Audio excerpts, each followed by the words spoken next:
The Houston Rockets select Hakeem Olajuwon of the University of Houston.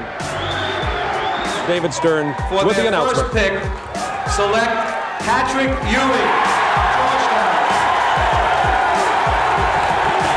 For the first pick in the 1986 NBA Draft, the Cleveland Cavaliers select Brad Daugherty of the University of North Carolina. The San Antonio Spurs select David Robinson from Navy. The Los Angeles Clippers select Danny Manning of Kansas. With that first pick in the 1989 NBA Draft, the Sacramento Kings select Purvis Ellison from the University of Louisville. The New Jersey Nets select Derek Coleman from Syracuse.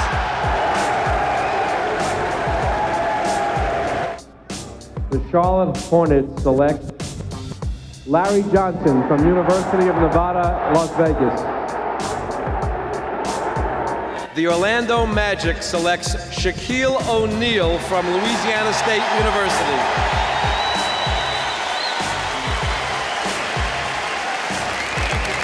The Orlando Magic select Chris Webber from the University of Michigan.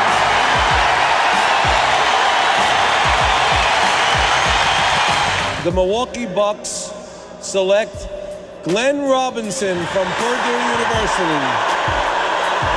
The Golden State Warriors select Joe Smith from the University of Maryland.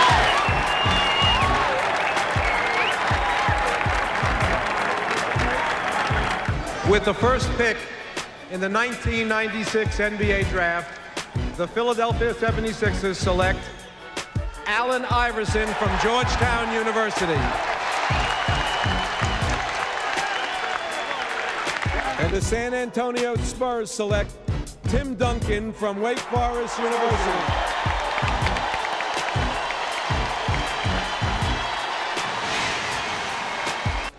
The Los Angeles Clippers select Michael Olowokandi from University of Pacific. The Chicago Bulls select Elton Brand from Duke University.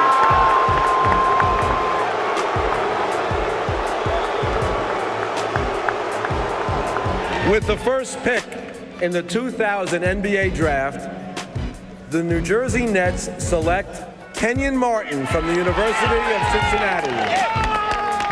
The Washington Wizards select Kwame Brown from Gwynn Academy, Brunswick, Georgia. The Houston Rockets select Yao Ming from Shanghai, China, and the Shanghai Sharks. The Cleveland Cavaliers select LeBron James.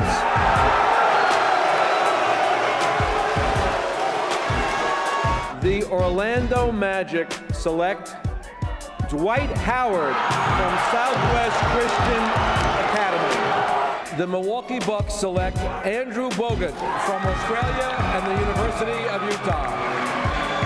The Toronto Raptors select Andrea Bargnani from Italy. The Portland Trailblazers select Greg Oden from Ohio State University. The Chicago Bulls select Derrick Rose from the University of Memphis. The Los Angeles Clippers select Blake Griffin from the University of Oklahoma. The Washington Wizards select John Wall from the University of Kentucky. The Cleveland Cavaliers select Kyrie Irving from Duke University. The New Orleans Hornets select Anthony Davis.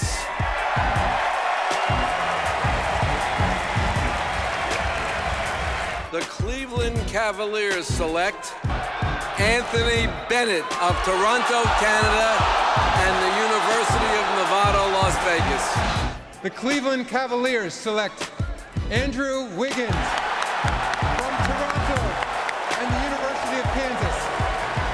The Minnesota Timberwolves select Karl Anthony Towns from the University of Kentucky.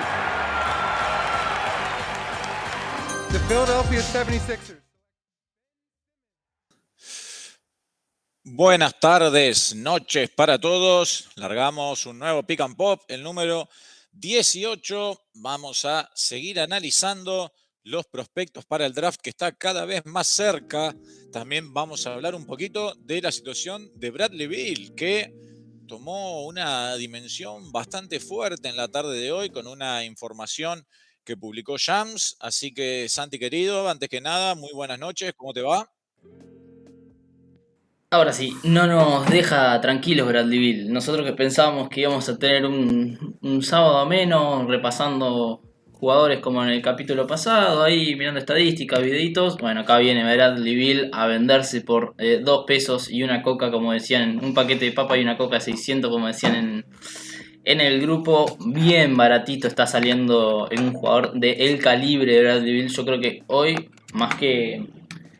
si tocamos de nuevo el tema de Bradley Beal, más que hablar sobre posibles traspasos en el sentido de qué puede dar cada equipo, esto y lo otro, hoy me gustaría un poco más aclarar y dejar mi postura de el señor jugador que es Bradley Beal, porque parece que estos últimos días lo han rebajado a simplemente ser un jugador de relleno en un equipo bueno o un simple goleador, cuando me parece que Bill es muchísimo más que eso, y lo único que tiene en contra es el contrato. Y bueno, a gente que le gusta hablar puramente de lo deportivo se ha ido a temas contractuales para tirar un poco atrás a Bradley Beal.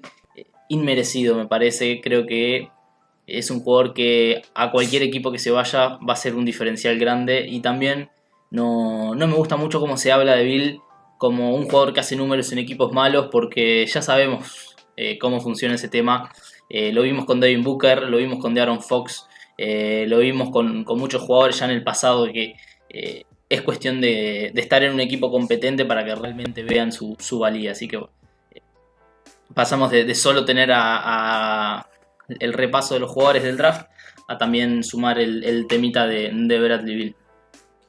Sí, bueno, estamos hablando de un jugador que en su carrera promedia 22,1 puntos, 4,1 rebotes, 4,3 asistencias, en 46% en tiros de cancha, 37 en triples y 82 en libres, 52 en effective field goal percentage. Estamos hablando de casi 700 partidos. Lleva 11 temporadas, de las cuales en solamente 5 clasificó a playoffs. O sea, estamos hablando de un jugador con 695 partidos disputados de temporada regular y solo 45 en playoffs. Me parece que lo que más hace dudar a la gente es el historial de lesiones que tiene. Es que es real, eso sí es real. Porque acá estoy viendo la cantidad de partidos que jugó. Hubo 2 temporadas seguidas, la 2017-2018 y 2018-2019, donde jugó los 82 partidos. Después tuvo una temporada de 77, una de 73, y después ya baja a 63, 60, 56, 55, 57, y en las últimas 2 viene de jugar 50 en esta y 40 en la anterior. Es decir, que jugó de los últimos 164 partidos de temporada regular, o sea, 2 temporadas, 90, que es apenitas más de la mitad.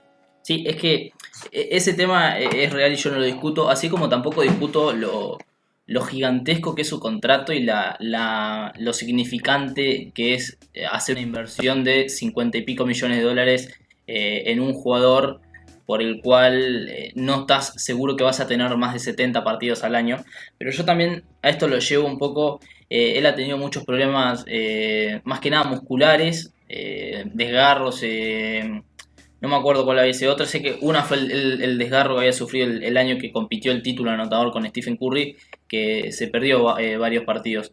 Pero también lo relaciono mucho a eso con la carga que tiene en Washington. Bradley Beal fue desde la salida de John Wall prácticamente el único jugador capaz de hacer algo en la ofensiva de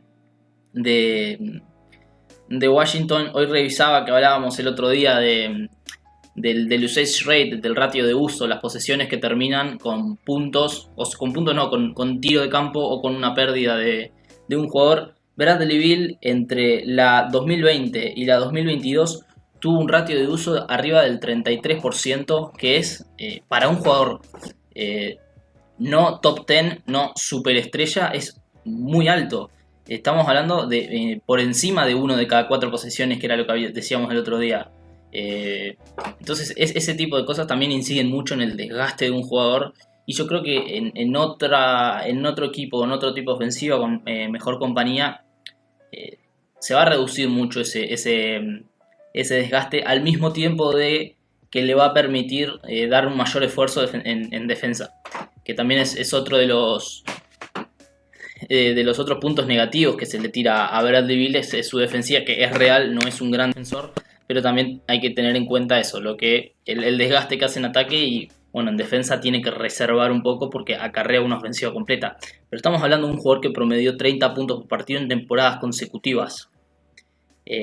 Si te pones a mirar para atrás, hay pocos de los grandes nombres anotadores de estos tiempos.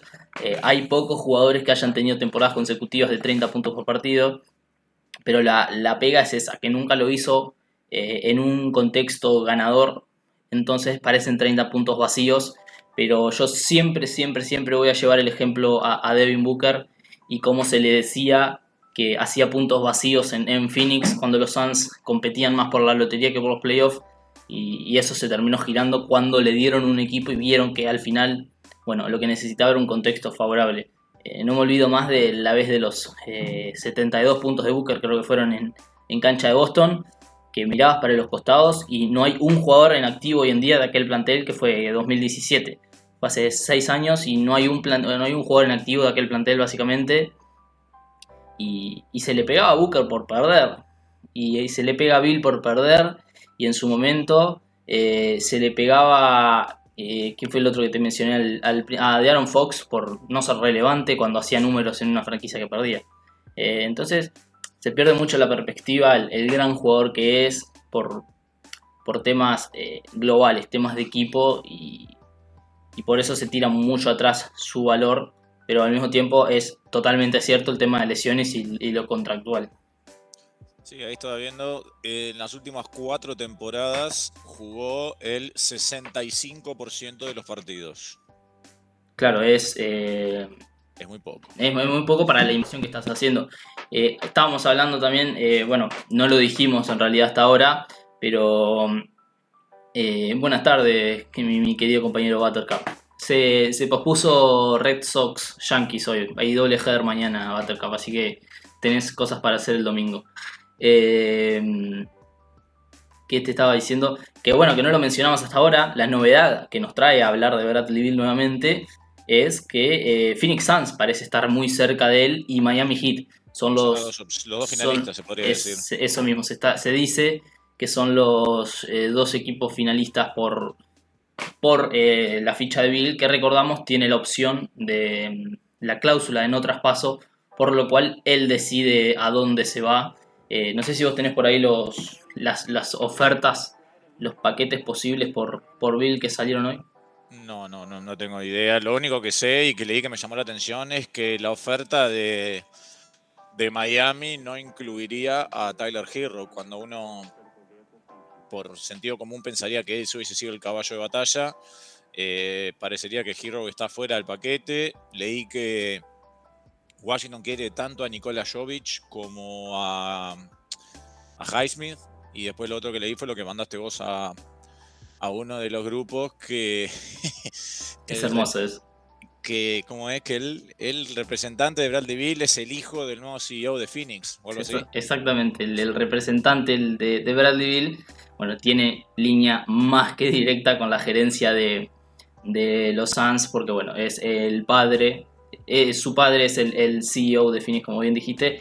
Ahora estaba buscando un poco más preciso lo que habían sido los que son en realidad las ofertas, los paquetes que están encima de la mesa. Uno es de Miami, que incluiría a Kyle Lowry como principal salario que sale de Miami. Lowry tiene un año más de contrato por 30 millones, recordamos que lo importante en los traspasos de la NBA es lograr equiparar salario que sale y salario que entra para los equipos que están por encima del tope salarial.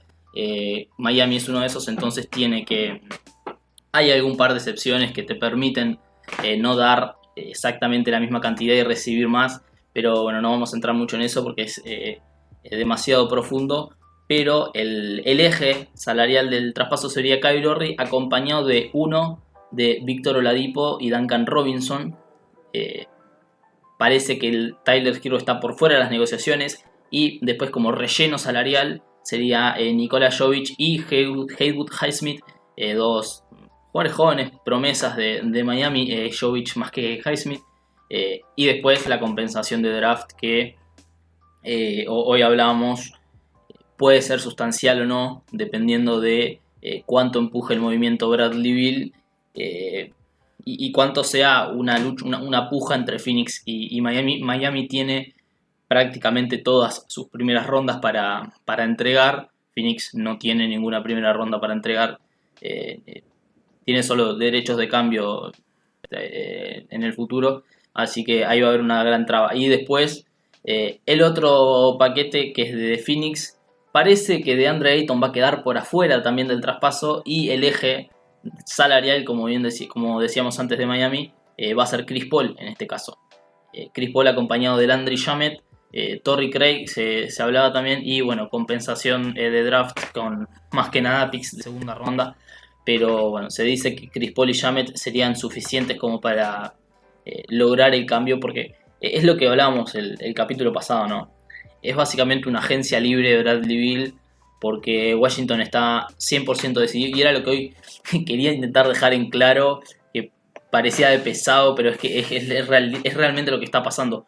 Washington no quiere a Bradley Beal, no es por mal jugador, no es porque no le sirva a la franquicia, es porque están dándole un giro, un rumbo, un cambio de dirección a la franquicia. Cambiaron de general manager, cambiaron de entrenador, cambiaron de gerentes deportivos, cambiaron de todo. Y están en un rumbo nuevo, y tienen a un jugador de 30 años en un contrato de casi 60 millones hasta los 34. Entonces, y tienen que pagar la Kuzma, tienen que pagar la de Porzingis, y necesitan ese espacio. Entonces, no es regalarlo, porque al fin y al cabo vas a recibir algo, vas a recibir picks, vas a recibir liberarte de Bradley Beal, eso ya es algo también, liberarte de su salario. Es realmente eso, Washington no quiere seguir con Bradley Beal, y Bradley Beal, bueno, al tener esa cláusula, están trabajando en conjunto para encontrar un destino. Bueno, muy bien, veremos cómo se desenvuelve la novela Bradley Beal en los próximos días, pero ahora vamos a lo que nos compete, que es el draft, y seguir analizando a los prospectos, en este caso los que vos, mejor dicho, tenés en tu lista del 6 al 10. Así que tú nos dirás por quién arrancamos y nos los vas presentando. Antes de entrar a eso, justo había puesto Bill en Twitter para ver la búsqueda, que lo primero que salía, y leo que al parecer la última cláusula de no traspaso la tenía Carmelo Anthony cuando firmó en 2014 con los Knicks, y no hizo ningún problema cuando los Knicks quisieron traspasarlo, y se sacó la cláusula, se eliminó su cláusula para irse en el traspaso a Oklahoma, aunque Oklahoma en ese momento tenía, recordamos, a Westbrook y a Paul George. Fue a formar ese pseudo Big Three, que bueno, no salió del todo bien, pero bueno, hay una curiosidad de la rareza de las cláusulas de no traspaso. ¿Con quién arrancamos? Me parece que en el puesto 6, porque quedamos del 1 al 5, en el puesto 6 traemos a Cameron Whitmore de Villanova, un alero, sí, más alero que ala pivot. Algunos lo quieren un poco transformar en ala pivot por su estilo de juego, pero me parece que cae bien en la posición de alero. Ya vamos tirando las imágenes, porque hoy traje videitos un poco más extensos para que lo veamos de principio a fin mientras hablamos. Ahí traemos a Cameron Whitmore, que arranca por alguna extraña razón en los videos con su triple, que en realidad va a estar más mencionado en la parte de puntos a mejorar en su juego, que puramente en en una habilidad.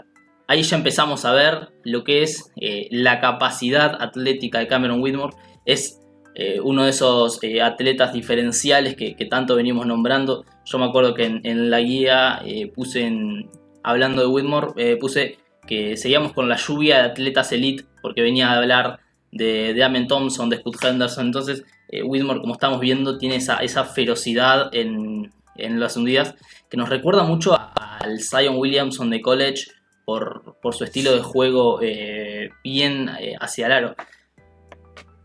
Básicamente es eso, es un jugador muy vertical que anotó 73% en sus tiros en la zona restringida, números plenamente de Zion, pero recordemos que es un alero y tiene que desarrollar más su triple. No tuvo un buen tiro de 3 puntos este año, anotó 32-33% de larga distancia. Tuvo un problema en la mano que tiraron mucho sus números abajo, pero bueno, ahí esta jugada justo que apareció en este momento es Cam Whitmore en estado puro, la fisicalidad, el hombros anchos, un cuerpo bastante listo para jugar ya la NBA de entrada, y creo que tiene ese potencial como para convertirse en un jugador de rotación a largo tiempo.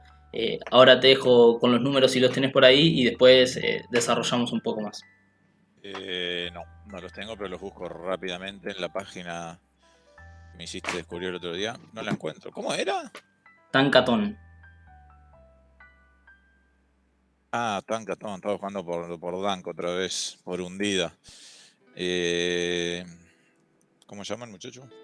Cam Whitmore. Los tenés por ahí a mano. Acá, Cam Whitmore, los encontré. Exacto. Está acá quinto, está en la página esta. Sí, yo lo tengo sexto. 2022-2023, 26 partidos, 27,3 minutos, 48% en tiros de cancha, 34 en triples, 70 en libres, 5,3 rebotes, 1,4 robos y 12,5 puntos. Ahí está, es jugador estadísticamente que queda bastante corto y que destaca, como veníamos diciendo, mucho más por esa verticalidad, ese ataque al aro y un poco un condimento defensivo que agrega a partir de esas condiciones físicas. Siempre me va a quedar un poco la idea con estos tipos de jugadores de su techo lo define el tiro exterior, aunque parezca algo obvio. Realmente es esos jugadores que su techo lo define el tiro exterior, porque es muy fácil caer en la bolsa de los Josh Jackson, los Stanley Johnson, que los Isaac Okoro, que tienen esas herramientas defensivas y fortaleza física y atleticismo para atacar el aro, pero no pueden abrir la cancha. Yo creo que si Whitmore logra establecerse en ese 35-36% en triples, va a poder gozar de una carrera sólida y larga en la NBA como una pieza de rotación, más que nada teniendo en cuenta lo diferencial que es atacando el aro y la fortaleza que ya tiene desde joven edad. Sí, ahora viéndolo físicamente, me hace acordar a Kuminga. Sí, es que tiene también podés, con la forma de juego y eso también. Claro, puedes incluso poner. Yo había puesto comparación a la alta tenía Jaylen Brown y comparación a la baja tenía un poco. Me hacía acordar mucho a Miles Bridges. Creo que podía como tener ese suelo de juego, pero la de Kuminga también es bien tirada. Es muy atlético. Atacando el aro es prácticamente imparable, pero bueno, tiene esa pega de no poder consolidar su tiro exterior, que no tiene la capacidad para consolidar el tiro exterior. Pero bueno, otro punto también que ponía sobre él es la sobredependencia de la fortaleza física, en el sentido de sus ataques al aro muchas veces son más ir al aro, y si se me para alguien enfrente defino el contacto, o ir a los ponchazos, como se le dice, pechando a todo el mundo, y te terminás haciendo el hueco. Yo creo que ahí también puede agregarle o debería agregar más fundamentos en su juego para el uno contra uno, poder atacar de otra manera que no sea fuerte y yendo siempre con todo y contra todo. Bueno, y ahora hablando de que vos lo tenés sexto, ¿en qué equipo caería? ¿En Orlando? Sí, no, yo lo tengo sexto en cuanto a Big Board, en cuanto a talento, pero bueno, sé que ahí hay que ajustar un poco el mock, porque o sea, la proyección de pick, porque en un equipo en un caso Orlando, chocando con lo que es Paolo Banchero, me parece que son jugadores que un poco, no te digo juegan a lo mismo, pero que tienen como muchas similitudes posicionales y no los veo coexistiendo de la mejor manera. Igualmente, bueno, los drafts, yo soy tradicionalista de mejor jugador disponible y no fit, pero en Orlando yo me acuerdo que había puesto a Ausar Thompson, así que acá Whitmore yo lo tenía en Detroit. El rango de Cameron es básicamente eso, es del 5 al 8. No creo que caiga más de ese lugar. A Detroit le vendría perfecto también un jugador. Al igual que hablamos de Jarase Walker en Detroit, Cameron Whitmore me parece también un jugador que encaja perfecto en ese equipo por el dinamismo que le puede agregar a un juego de transición Ivy Whitmore, y si suma ese tiro de 3 puntos, creo que puede proveerle muchísimo potencial al juego del equipo. Acá en la página esta del Tancatón, estoy viendo ahí un 2023 mock draft que Sí. dice updated about 1 hour ago, que Cam Whitmore está quinto con un flechita por abajo y 4. ¿Qué quiere decir que estaba segundo? ¿Cómo? A ver, para qué voy.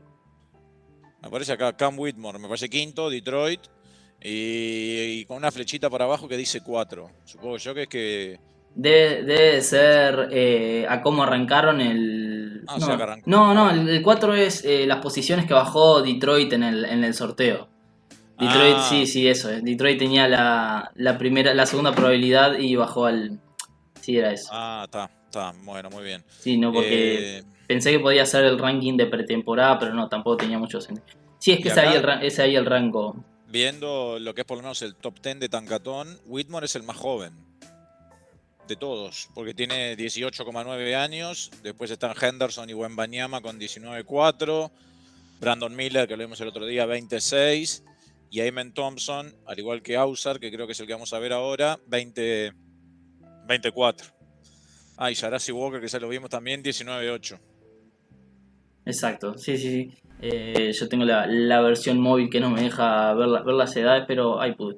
Pero sí, es uno de los jugadores más jóvenes y eso también suma mucho siempre porque destacó en su temporada de freshman con lo difícil que es lograr tener impacto inmediato en college. A Villanova no le fue bien, no llegó ni al campeonato nacional, pero bueno, hubieron muchísimos más factores, hubo muchos más factores decisivos que es sobre eso que el nivel pura y exclusivamente de Cameron Whitmore. Ahora vamos con el siguiente, si te parece.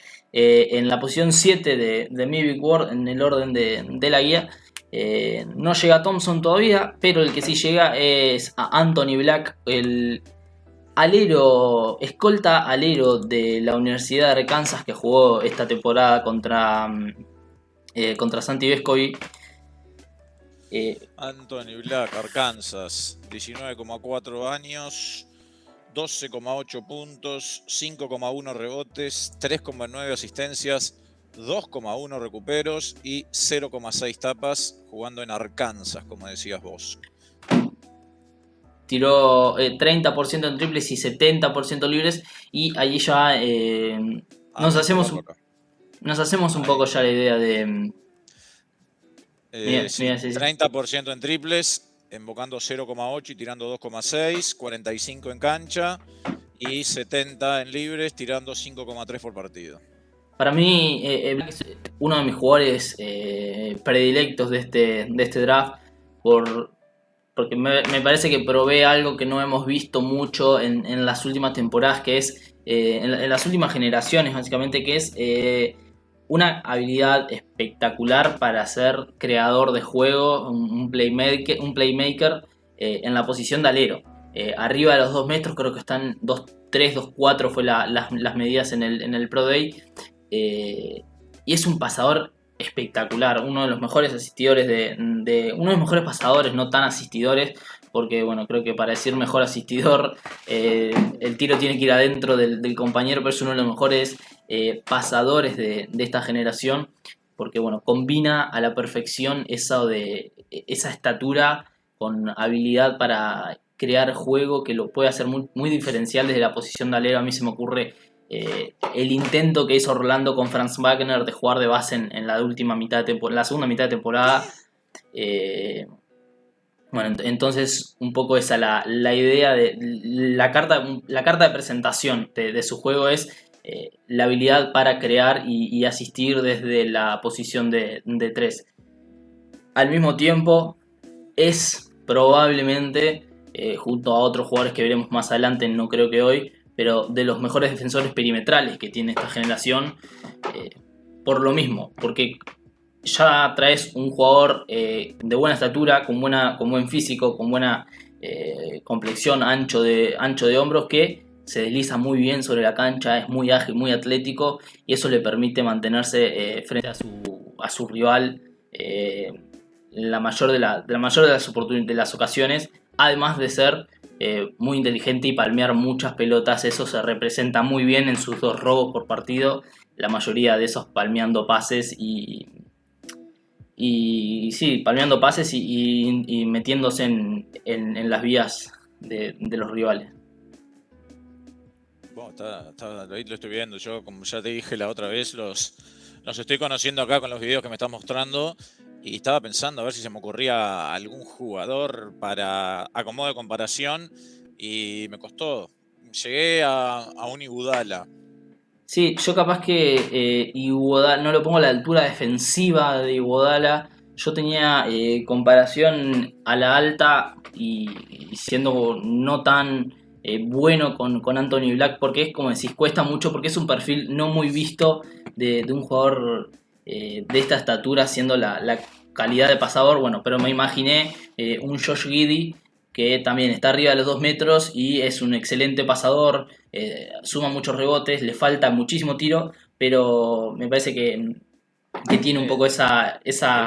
Lo veo mucho más como atlético o saltarín, por así Claro, decirlo. y mi segunda opción había puesto, probablemente te acuerdes, si tengas alguna referencia en mente, a John Livingston. Le falta quizá ese tiro a media distancia, pero por estatura y capacidad de juego también me da un poco esa vibra, pero lo que destaca muchísimo de Anthony Black es eso, lo pasador y buen defensor perimetral que es. Ahora entramos al otro costado, o sea, al lado oscuro de Anthony Black, por decirlo de alguna manera, y vamos a ese 30% en triples que tiene que elevarse mucho para poder tener el impacto que uno piensa que pueda llegar a tener Anthony Black. Yo estoy bastante convencido igualmente de que puede ser un jugador de impacto, porque como vengo diciendo hace mucho, no encontrás estos jugadores de este estilo, creadores de juego, con el tamaño de Anthony Black, no crecen en árboles como leía mucho. Entonces creo que igualmente puede lograr desarrollar una carrera favorable en la liga. El otro aspecto también que me preocupó bastante es que es un jugador muy tiro libre dependiente, por decirlo de alguna manera. Me acuerdo que revisando sus números tiene un ratio de tiro libre del 56%, que eso es que la mitad de sus tiros al aro provienen de la línea libre. En la NBA no te van a cobrar, no te van a mandar a la línea tanto siendo un novato, y más si caes en uno de esos equipos, como puede ser que caiga en Washington, Utah, donde bueno, no tenés como la mística que se trajo, por ejemplo, Austin Reeves, que le cobraban absolutamente todo, pero bueno, tenés una camiseta haciendo peso. Yo creo que está a las claras igual en el video la capacidad de pasador de Anthony Black. No siempre vas a ver un jugador así, creo que no me voy a cansar de repetirlo, pero es lo que lo hace tan especial y tan talentoso. Bueno, muy bien. Ahora sí toca el Messi. Todavía no, pero para lo último que quería decir que me quedó en el pendiente es, bueno, está en séptimo en el Big Board y el rango de draft, no sé dónde lo tendrá Tancatón a Anthony Black, es ahí entre el 7 Indiana y el 10 que creo que es Dallas, de ahí no creo que salga. Acá está noveno en Utah. En Utah, es que es... ¿Y quién tiene en octavo? Taylor Hendricks en Bien. Washington. Bueno, sí, es ahí, es Washington, Utah y Dallas los grandes candidatos a llevárselo. No tiene mucha pinta de que... Es Jarasi Walker, tu amigo Jarasi, que lo tiene en séptimo. Ahí va. Sí, Black no tiene mucho margen de caída, digamos, en el draft porque, bueno, es un predilecto de muchos por el potencial que tiene para desarrollar algo distinto en su juego. Creo que tiene con qué marcar la diferencia. Mirá, tu amigo Hawkins está ahí 13, mirá. Bueno, ahora... Ese sí que es mi pollo. Bueno, ahora... ¿Quién toca ahora? Vamos con el octavo del ranking y el hombre de la estadística rebuscada, Taylor Hendricks. Taylor Hendricks. Acá. UCF. UCF, exactamente. 19,6 años, 22 de noviembre de 2023, 6,9 de altura, 214 libras. En 2022-2023, 34 partidos, 34,7 minutos, 48% en cancha, 39% en triples, invocando casi 2 por partidos. Mirá las tapas. Esperá escuchar las tapas. 78% en libres, 15.1 puntos, 7 rebotes, 1.4 asistencias, 0,9 robos y 1.7 tapones. La estadística rebuscadísima que hice hace un par de días, que no me parecen tan rebuscadas porque en realidad lo único que hago es filtrar usando los mínimos estadísticos de Taylor Hendricks y ver qué jugadores en la base de datos de la página, y en este caso es Bartovic, que busca que es para las estadísticas de NCAA, qué jugadores han igualado su hoja estadística. No estoy acomodando tanto e incluso uso números redondos como para hacerla un poquito más favorable. Arranqué por jugadores de... Te interrumpo, mamá, justo ahora que este está para Washington. Vos que conoces a todos. ¿Evan Massey es alguien confiable o no? Sí. ¿Es confiable? Bueno, Sí. Hace unos minutos parece que Portland y Washington discutieron un traspaso centrado en torno al pick número 3 y Kristaps Porzingis. Mira, un cambio de filosofía sería en ese caso para los Trailblazers, que han tenido de todo, han probado muchas cosas menos un grande tirador. Eso confirmaría, por un lado, la intención de Portland de hacer un equipo en torno a Lillard y el full rebuild de Washington con lo de Bill y esto de Porzingis. Sí, bueno, si Washington logra de alguna manera arrancar el ciclo, la nueva era, drafteando a Scoot Henderson y moviendo a Bradley Beal, es para sacarse el sombrero, y creo que no hay mejores inicios de franquicias. No hay un mejor inicio de franquicia posible. En cuanto a lo del traspaso del pick 3 de los Blazers, hoy dijo Mark Stein que bueno, tiene reputación en la NBA, pero tampoco es uno de esos grandes eruditos de los traspasos, que hay mucha tracción de que Lillard va a solicitar el traspaso si no mueven en la tercera selección. Es algo que alegra mucho a mi ego, que desde el día de la lotería digo que Portland va a arrancar el año o con el pick 3 o con Lillard, y no las dos cosas al mismo tiempo. Sería una gran victoria. Bueno, ahora sí, dale con Hendricks y tu sueño de verlo en Detroit. Oh, sí, me leíste, gracias. pero la estadística rebuscada que decía era usando los mínimos estadísticos de Hendrix, pero usando los porcentajes de robos y tapas y no los totales, que me parecen un poco, a veces son un poco más representativos que los totales. Desde el 2015, desde el draft de 2015, jugadores que midan al menos 2,5 metros ya para orientarnos a lo que es perfil físico, y que hayan anotado al menos 15 puntos con un porcentaje de 5% de tapas, que es que del total de los tiros de campo del rival, el 5% son tapados por este jugador cuando está en cancha. 1,5 robos, que es la mismo del total de las posesiones, el 1,5% son robos de este jugador. 55% de true shooting, que es el porcentaje de tiros de campo que utiliza los libres y los triples. 35% en triples, súper básico. Y 75% en libres, súper básico. Hay dos jugadores. ¿En qué momento no se te ocurre que eso es rebuscado ya? Cuando en un mismo grupo de números metés true shooting y porcentaje de tapas, que es la primera vez en mi vida que lo escucho. Pero ¿quién? A ver, ¿cómo era? A ver. Dos nombres. ¿Cómo era? Repetímelo, a ver si le invoco alguno, porque no me acuerdo quiénes eran. Bueno, desde el 2015. A ver. Tienen que medir mínimo 2,5, así que pensaban grandes. Sí. 15 puntos, 5% en tapas. Estamos hablando de la NBA, sí. Obvio. No, en NCAA. Ah. En su temporada de NCAA. 5% en tapas, 1,5 en robos, Sí. 35% en triples y 75% en libres. El true shooting, si querés sacarlo, era solo para filtrar un poquito más.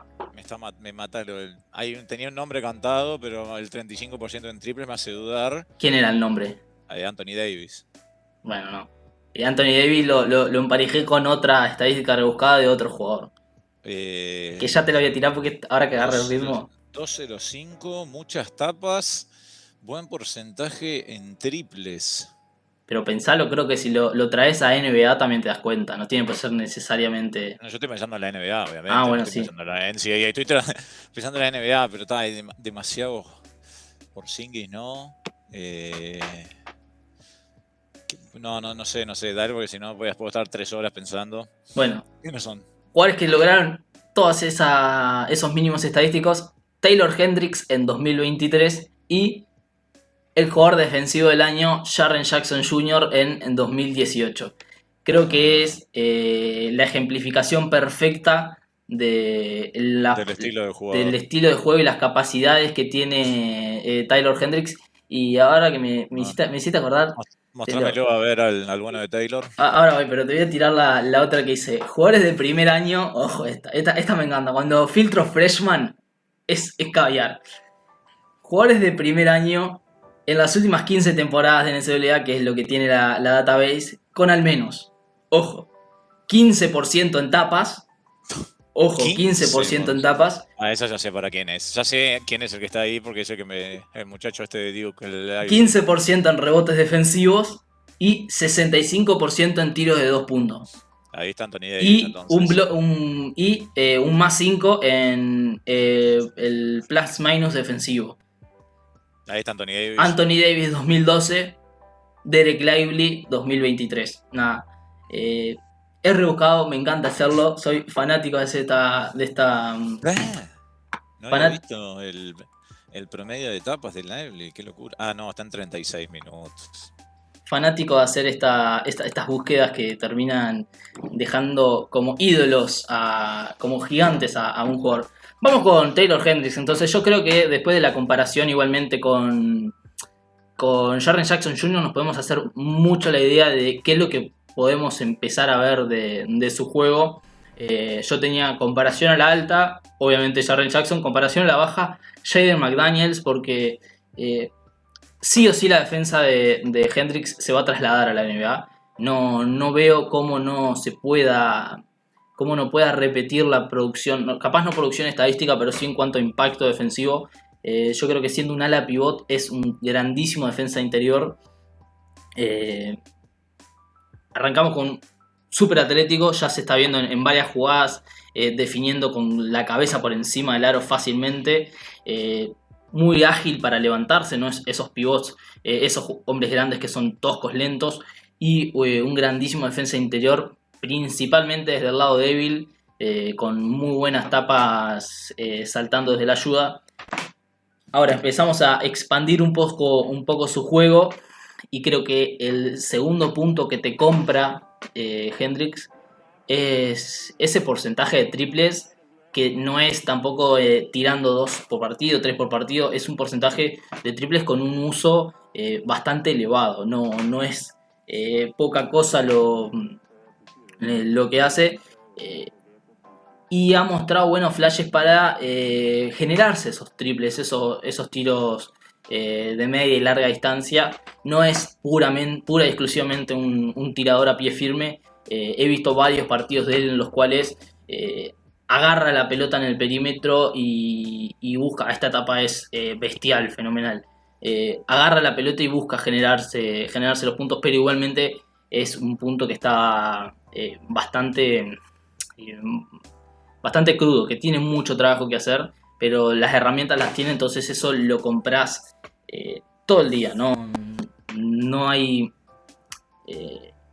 hay un margen de error chico en el potencial de Hendrix, porque son cosas que se trasladan muy, no diría fácilmente, pero que tienen muchas posibilidades de trasladarse a la NBA. No sé cómo lo has visto hasta el momento. No, es que lo estoy viendo en realidad pensando en Jaren Jackson Jr. y la verdad que es bastante parecido, sí. Me gustaría ver, no sé si hay en el video o quizás más cuando entre la NBA, verlo más poniendo la pelota en el piso, para atacar el aro de frente, sobre todo, como Jackson Jr. Bueno, obviamente Jackson Jr., que ya ahora es un portento físico mucho más importante, ha desarrollado una gran habilidad para jugar de espaldas al aro, tiene un movimiento de pies sublime, que por lo pronto a Hendrix no se lo he visto en este video. Sí, eso fue un poco la pausa de pasar de página de las cosas buenas a las cosas que tiene que trabajar. Creo que la comparación con Jaren Jackson es por estilo de juego, pero lo uso como... a mí me gusta hacer la comparación siempre a la alta y a la baja, un techo y un suelo, y no decir Taylor Hendrix, su comparación es Jaren Jackson, porque se lo pone como en un pedestal un poco innecesario el jugador, y cualquier cosa que termine siendo menos que Jaren Jackson ya es un poco una decepción, pero para llegar a eso Hendrix tiene que mejorar en aspectos principalmente ofensivos, que es su capacidad para generarse puntos y tener otra herramienta que no sea el tiro a pie firme. Si bien hace unos momentos dije que ha mostrado algunos flashes de generación de puntos, no es ni cerca su fuerte, y le cuesta muchísimo repetir ese tipo de situaciones. Es como que yo escribía sobre él. Hendrix es un poco le falta como la conectividad entre lo que es, lo que puede ser y lo que es, en el sentido de que puede ser un grandísimo jugador con un gran impacto ofensivo, pero le falta un poco como el skill que conecte esos dos puntos. Y ese skill puede ser mejorar el pique, el manejo de balón para atacar mejor el aro, mejorar el tiro a media distancia, el pull-up game que se le llama, el juego de parar y tirar, e incluso también agregarle juego de espalda al aro, que hasta el momento no ha logrado hacerlo, y tampoco es mucho la idea ofensiva de donde jugó en UCF, pero bueno, eso ya es un tema aparte. Ahora estaba viendo que acá en el Tancatón lo tienen octavo en Washington, y se le puede encontrar alguna similitud con Porzingis. Bueno, ahora justo dijimos que Porzingis podría llegar a irse a Portland, pero en el sentido de jugador espigado, con capacidad para bloquear el balón, sobre todo del lado opuesto, con una buena, no solo una buena mecánica de tiro, sino un respetable porcentaje de acierto, sobre todo detrás descargas. O sea, me parece que ahí también podría haber una buena comparación. Sí, yo siempre digo también que no es solo el porcentaje, porque a veces no es tan representativo de la amenaza que puede representar un jugador. Yo creo que, por ejemplo, Jaren Jackson Jr. no tiene grandes porcentajes de triples, pero vos sos un entrenador y no sé cuánto querés soltarlo en una esquina o en 45 y dejar que pueda recibir y tirar de afuera.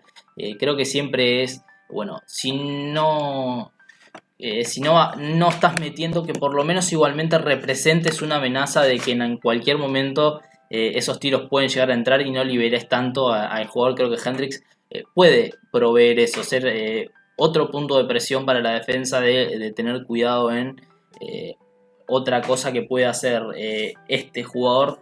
Lo de Porzingis me parece también acertado, hablando de que bueno, Porzingis le saca 10 centímetros más, pero la idea de juego es sí, también bastante parecido a un jugador, un muy buen defensor con capacidad para proteger.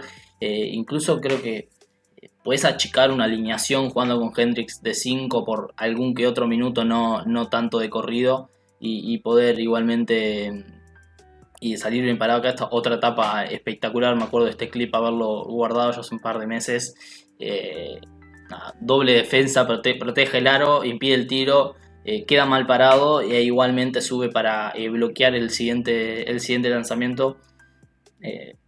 Son cositas de Hendrix. Y hablando del rango de draft, lo que vos decías, lo tienen para Washington, pero su rango es ahí entre el 5 Detroit y bueno, probablemente no caiga del 8 de Washington. Igualmente hoy Westerman de Bleacher Report, que va actualizando un mock también dependiendo de las novedades que escucha, lo tiene en el 12 para Oklahoma. Yo no sé cómo se llegó a eso, en qué momento cayó tanto el stock o la palabra sobre Hendrix, pero bueno, sería un home run para Oklahoma. Pero el equipo perfecto para él, desde mi punto de vista, es Dallas Mavericks. Con Lucas salió una fiesta. Sí, es. Ay, con Kyrie todavía, que sigue. Dicen que va a seguir. Es que sí, uno se pone a pensar y Dallas hace cuánto que no tiene una presencia interior, porque lo último que agregaron de ese estilo fue el intento de Christian Wood, que defensivamente es un cero a la izquierda y en ataque dio poco y nada.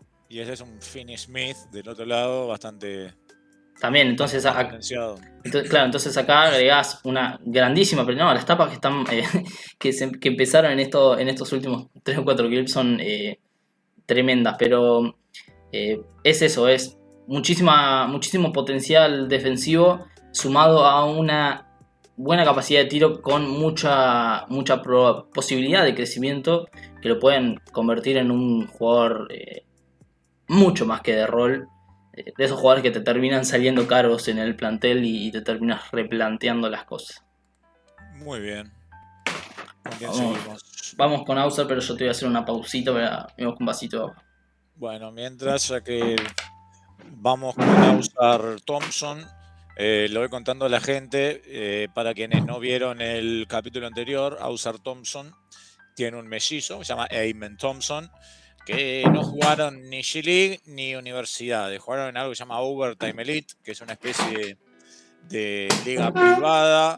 Son mellizos que miden lo mismo. El Ausar, que es el que vamos a ver ahora, es 4 libras más pesado, e incluso son jugadores que son mellizos hasta para las estadísticas, porque si uno ve las estadísticas de Amen Thompson, estamos hablando de un jugador que hizo 16,3 puntos, 6,4 rebotes, 6,2 asistencias, 2,4 recuperos, 0,8 tapas. Y Ausar Thompson, 16,3 puntos, 6,9 rebotes, 6,1 asistencias, 2,7 recuperos y 1,3 tapas. Sí, creo que como dijimos en el programa del jueves, no nos cagues, poné el video de este, no pongas el del otro día, sí, que yo te veo que quisiste ahorrar una descarga o algo, no nos cagues. Si viste a Amen, vas a tener una buena idea de lo que fue Ausar. Ahí entramos con los clips de Ausar Thompson. Creo que incluso a mí obviamente me costó con las distancias de conocimiento. ¿A Reddish de cara puede ser o no? ¿O quién es? Sí, tenés razón, tiene una idea a Cameron. No, te iba a decir que, bueno, salvando las distancias, a mí me complicó muchísimo. Primero me complicó muchísimo mirar partidos de estos tipos, porque la verdad son muy aburridos los partidos en sí del Overtime Elite. Pero después lograron O Anthony Edwards. Ahora me quedé con el. No, me parece mucho más Rage que Anthony Edwards. Bien. ¿Este también tira espantoso? Sí, o sea, es mejor tirador que su hermano Amen Thompson, pero no es tanto el atleta explosivo de Amen, porque es un poco esa la diferencia. Sigue siendo un gran atleta, pero es un poco esa la diferencia. Creo que Ausar Thompson, perdón, es mucho mejor defensor de equipo que Amen. Ahí es una de las grandes virtudes que tiene su juego. ¿Y por qué está más abajo? Ahí está, es una de las cosas que vas a encontrar mil y un post de artículos de por qué Amen está por debajo de... Amen está por encima de Ausar. Básicamente es la capacidad física y de generación de juego de Amen Thompson es muy superior a la de Ausar, y Amen Thompson cumple muchos más roles de base escolta que las de Ausar Thompson. Entonces, si vos no encontrás el tiro en Amen, que es el que está más arriba, el que ya vimos, igualmente vas a tener esas cualidades game changers desde lo físico, atlético y defensivo en un base, que es mucho más fácil para enmascararlo que de un alero, que normalmente el alero necesita tener tiro para proveer minutos de calidad a un equipo. Pensemos en las rotaciones de playoff y cuántos minutos se le dan a jugadores que no tengan capacidad de tiro o que no sean al menos una amenaza para tirar de afuera. Vimos cómo Lakers básicamente dejó afuera de la rotación a Jared Vanderbilt porque no proveía un tiro sólido. Ahí nace la mayor diferencia de por qué uno está más arriba del otro, y es básicamente eso. Amen juega de base, miden lo mismo, pero Amen juega más de base y tiene más cualidad de base en cuanto a generación de juego, y mientras que Ausar necesita mejorar el tiro, que es ya mejor que el de su hermano, pero no está a un nivel que digas que te asegures tener una pieza de rotación. Bueno, este Tigre en el Overtime Elite 30% en triples, tirando 3,8 por partido, y 67% en libres, tirando 4,6. Sí, Hardy, sí, ambos tienen un tiro. Se ve que la historia de ellos dos es que dejaron el liceo pronto para hacer homeschool, no sé cómo se dirá, enseñados en casa, para dedicar su tiempo al baloncesto, pero se ve que se dedicaban más tiempo a entrenar sus cuerpos que puramente a lo que es baloncesto, porque bueno, en cuanto a algunas cosas del juego mismo quedan bastante cortos, como puede ser el tiro exterior. Pero bueno, igualmente te estás llevando un alero hiperatlético que defensivamente es un diferencial, no solo por, como decía, por las cualidades, sino que también técnicamente es muy bueno. Un muy buen defensor de punto de ataque. Al punto de ataque se le llama el defensor de aquel jugador que toma acciones en ataque, aquel jugador que juega el pick and roll, que ataca al aro, que busca el tiro. Entonces, aparte de ser un buen defensor de punto de ataque, es también un buen defensor de equipo, rápido en las ayudas, atento en línea de pases y bastante inteligente de ese costado. Bueno, acá en el Tankatón, en base a sus estadísticas en el Overtime Elite, usando una escala del NCAA, digamos, le ponen mucha fortaleza en asistencias, robos, tapas, rebotes. Bien, ellos le pusieron 4 signos de más para que la gente un poco entienda. 2 signos de más en puntos y porcentaje de 2 puntos. Un signo de más en ratio asistencia pérdidas, porcentaje en tiros de cancha y wingspan, que si no me equivoco es la envergadura, ¿no? Sí. Y después le pusieron 4 signos de menos en pérdidas y 2 signos de menos en lo que hablaban. Porcentaje de libres, porcentaje de triples y porcentaje de triples proyectado a la NBA. Sí, creo que lo que me complica mucho a mí de Ausar Thompson, que es de los dos, en realidad es que no logro ver un tiro que siquiera se proyecte, perdón por la mala expresión, que no se proyecte ni hacer servicial. No logro encontrar una proyección en el tiro, porque vos tenés un Scoot Henderson tirando 32-33% en la G-League, pero vos has visto se ha visto muchas cualidades de su tiro y una mecánica, una buena mecánica que podés proyectar a un jugador que tire al menos 35% en triples. ¿Cuántos jugadores han recontra brillado sin ser excepcionales tiradores? Pero es que acá ni siquiera lográs ver algo servicial porque es lo que hablamos, malos porcentajes de libres, una mecánica que la verdad tienen que trabajarla muchísimo, entonces es lo que me cuesta, son picks top 10, más que nada Ausar Amen puede convertirse en un jugador primario, pero Ausar sería un pick top 10 muy de rol, muy secundario en un equipo y la verdad que es difícil hacerle una proyección real a su juego.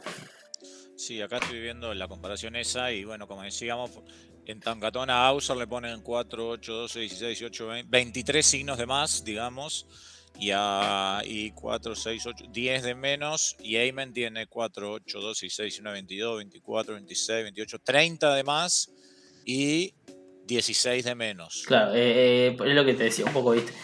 Amen tiene muchas más cualidades proyectables a la NBA. Porcentaje de dobles, asistencias, porcentaje de tiros de cancha, recuperos, rebotes, tapas, effective field goal percentage, ratio, asistencias, turnovers, puntos, true shooting y wingspan.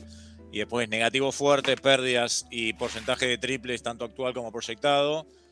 Bastante mal libres y faltas también. Se ve que es un jugador que se mete en problemas de faltas. En el caso de Amen, que vos lo mencionaste hace un rato a esta comparación, en el caso de Amen, de Ausar, perdón, no me están enloqueciendo. Quiero ir al siguiente jugador porque me estoy enloqueciendo. En el caso de Ausar, mi comparación a la alta, y siendo muy bueno con él, sí puse a André Iguodala por esa capacidad de cambiar un juego desde el costado defensivo y en ataque no ser un grandísimo tirador, pero en una de esas proveer un espaciado de cancha que en su momento te lo dio más por lo menos el Iguodala de los Warriors, más que el de años anteriores.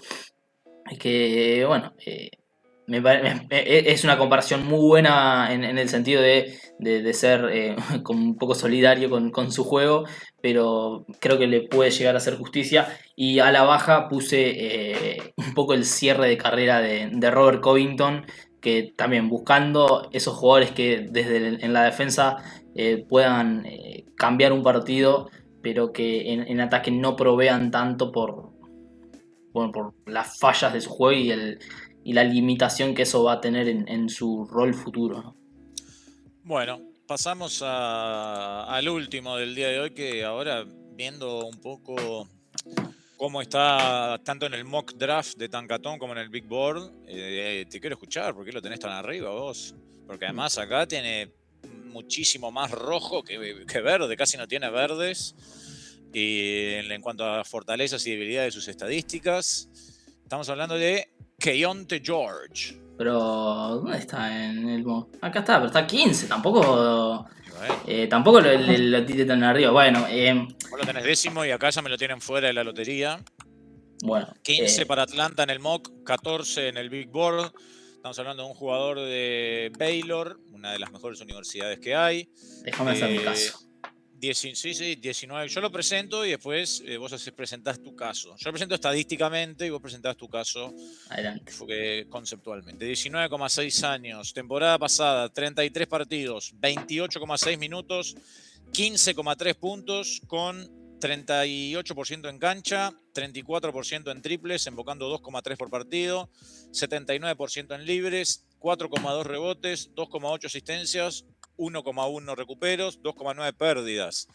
Y acá le ponen estadísticas, fortalecen sus estadísticas. Lo mejor que le ponen con 2 signos de más, la edad para el draft, y después con un solo signo de más, porcentaje de triples proyectado a la NBA, asistencias, puntos.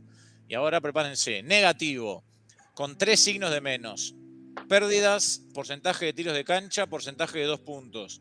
Con 2 signos de menos, effective field goal percentage, true shooting percentage y win shares, que vos podés aclarar qué es.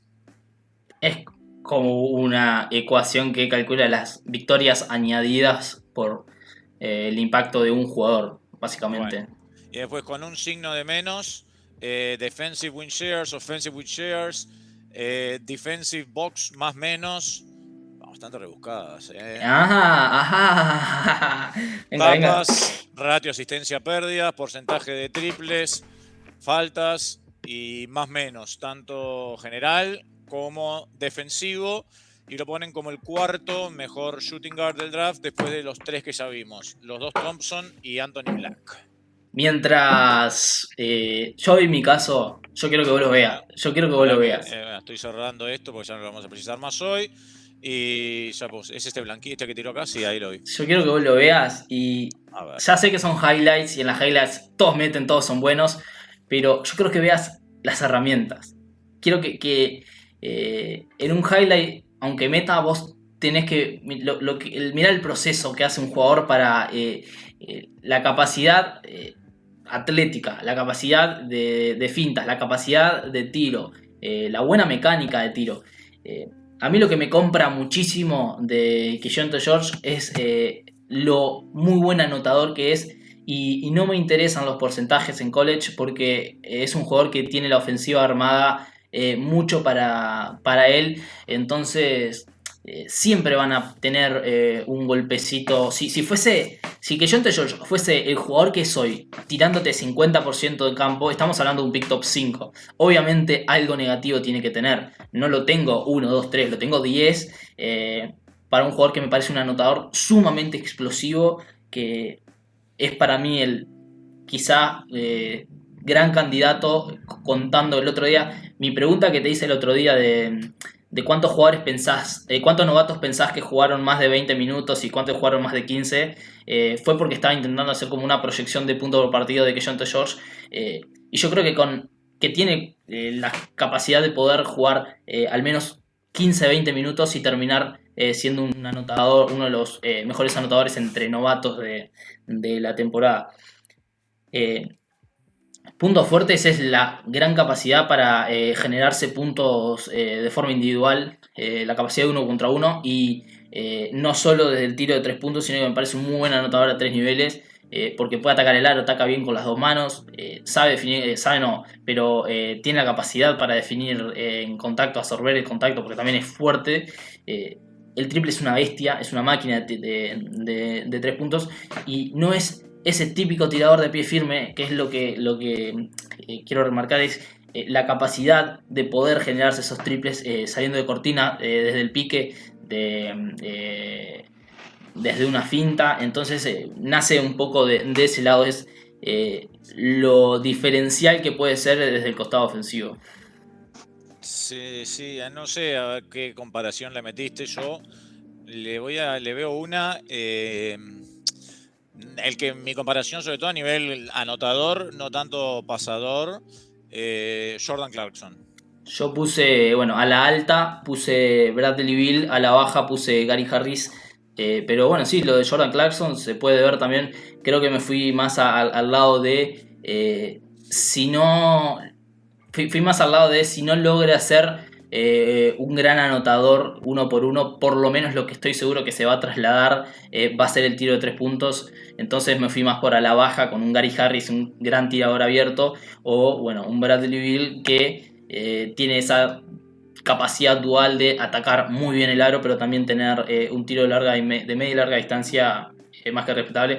Pero lo de Clarkson puede ser, yo creo que Clarkson es mucho más termómetro que lo que puede llegar a hacer Keyonte George. Una de las cosas que también destaqué sobre él que más me gusta es cómo trabaja bien desde el pick and roll y los flashes que ha mostrado como pasador, principalmente en esas situaciones de pick and roll y atacando el aro.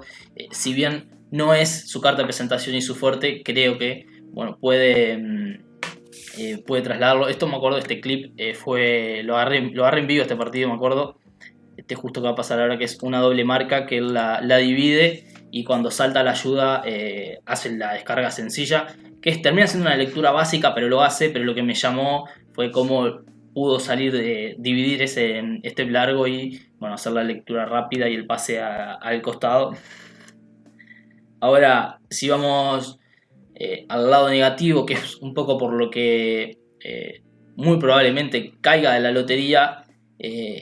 Necesita mejorar mucho en la toma de decisiones. Creo que esos malos porcentajes que vimos hace un ratito, que leímos hace un ratito, se responden mucho en una mala toma de decisiones y bueno, un exceso de tiros difíciles que creo que ordenado en un sistema NBA puede mejorarlo muchísimo. Mi único miedo termina siendo es en realidad que termine siendo más un estilo Cameron Thomas, un Cam Thomas, que no logre aportar mucho más fuera de lo que es anotar, y eso le cueste siquiera darle minutos en cancha. Pero bueno, creo que defensivamente que Keyonte George no es tan flojo como Thomas, y como decía recién, tiene esa capacidad para anotar y pasar desde el pick and roll, entonces le da una herramienta más a su juego. Me gustó, está picante. Es muy entretenido de verlo, fue uno de mis jugadores favoritos de ver esta temporada en NCAA, que fue una temporada muy divertida para mí, la verdad, porque arranqué desde temprano con los apuntes de cada cosa, de cada jugador que veía, y que Keyonte George fue uno de esos que arrancó muy fuerte, pero se fue apagando con el paso del tiempo, y eso hizo que bueno, su stock caiga paulatinamente y de a poco. Hoy lo tenemos casi que por fuera de la lotería. Yo estoy convencido que en cuanto a talento es sencillamente un top 10, y bueno, un poquito más arriba también lo tiraría un protegido de quien habla para este draft. Aunque bueno, hay que reconocer la falencia sí, del lado negativo del espectro que puede llegar a caer en su carrera en NBA, que es de esa, de morir como un anotador individual y no poder solidificar esas buenas facetas de playmaker que ha mostrado durante algunos lapsos de la temporada. Bueno, muy bien. Cerramos por hoy. La próxima me vas a mostrar a tus dos jugadores fetiches, por así decirlo, Dick y Hawkins. Esos peleados. Y sí, va a caer en la próxima. Ya te doy los 5 siguientes. Quedamos en el 10, Keyonte George. Entonces vamos al número 11, Grady Dick, de la Universidad de Kansas. Ya una idea es un tirador especial. Comparación a la alta, Klay Thompson. Comparación a la baja, Luke Kennard. Lo que sí o sí se... No spoilé. Pensé que quería... Me predisponés. Vos querés de cero. Bueno, Grady Dick en el 11. En el número 12, Cason Wallace, base de Kentucky. En el número 13, Jordan Hawkins, escolta en UConn. Escolta de UConn. En el número 14, Kobe Bufkin, base, escolta, combo guard, como se popularizó últimamente, de la Universidad de Michigan. Y en el número 15 también de la Universidad de Michigan, Jet Howard, que va a ser otro de esos que vas a encontrar más abajo en los mocks y en los big boards de lo que lo tengo acá. Pero bueno, también te daré mis razones en su momento. Spoiler, es alto y tira. Bueno, muy bien. Como siempre, Pick and Pop NBA_ tanto en Twitter como en Instagram, para estar al tanto de todas las novedades. Al día siguiente siempre nos pueden encontrar. Si se lo perdieron en vivo, tanto acá en Twitch como en Spotify. Quiero saber, en Spotify, como decíamos la otra vez, con tanta imagen de los rookies se les puede complicar un poquito. Así que también les facilitamos la tarea y lo subimos a YouTube. Siempre en la suscripción al canal para darnos una manito. Recuerden que cuando lleguemos a los 100, Santi va a hacer un gran sorteo Nos vamos a estar encontrando en unas horas ya, palpitando cada vez más de cerca el draft del próximo jueves, que va a tener una transmisión XXL. Así que, como siempre, les agradecemos a todos por la audiencia. Por suerte pusiste la L. Y sí, bueno, también puede ser triple XL, depende. Hay gente que capaz que lo vive de esa manera. Pero bueno, nos vamos a estar encontrando la próxima para analizar los jugadores del 11 al 15 en el board de nuestro querido Santi. Santi, querido, gracias por todo y nos reencontramos la próxima. Estamos viendo.